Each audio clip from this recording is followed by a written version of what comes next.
Operation midnight hammer যেভাবে ইরানের 3টি পরমাণু কেন্দ্রে নিঃশব্দে হামলা চালিয়েছে তা ছিল সবারই অনাকাঙ্ক্ষিত। এই হামলায় যুক্তরাষ্ট্রের একাধিক বিমান ইরানের আকাশসীমায় থাকা সত্ত্বেও কোনো প্রকার সিগন্যাল পায়নি তেহরান। কিন্তু কেন? কি এমন প্রযুক্তি ব্যবহার করেছে ট্রাম্প এবং এই হামলার পেছনের অংশটাই বা কেমন ছিল? অর্থাৎ পরমাণু কেন্দ্রে এমন নৃশংস হামলা চালানোর আগের মুহূর্তে ঠিক কি করেছিল যুক্তরাষ্ট্রের বিমান বাহিনী, সেই সবটাই এবার গল্প আকারে উপস্থাপন হয়েছে বিশ্ববাসীর সামনে।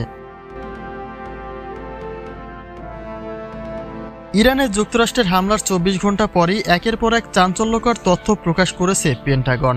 জানানো হয় ইরানের পরমাণু কেন্দ্রে হামলার উদ্দেশ্যে 7টি B-2 বোম্বার বিমানকে উড্ডয়ন করানো হয়। কিন্তু এই 7টি বিমানকে নিরাপত্তা দিতে সামনে এবং পেছনে উড্ডয়ন করে আরও 125টিরও বেশি আকাশযান, যেটিকে B-2 বোম্বার দিয়ে ইতিহাসের অন্যতম অভিযান হিসেবেই আখ্যা দিয়েছে হোয়াইট হাউস।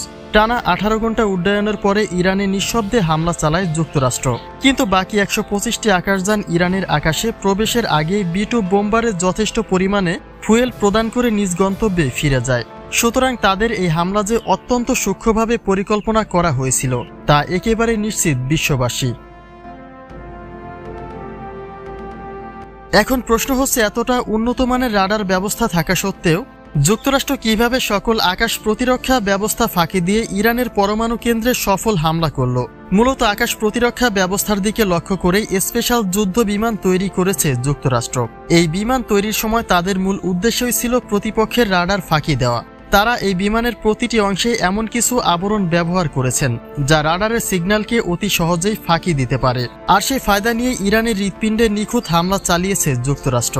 এবং তারা এটাও নিশ্চিত করেছেন যে কোনো প্রকার ক্ষতির সম্মুখীন হবার আগেই ইরানের আকাশসীমা ত্যাগ করে এই বোম্বার ও বিমান। অক্ষত অবস্থাতেই নিজ গন্তব্যে ফিরে গেছে বিধ্বংসী এই 7টি যুদ্ধ বিমান।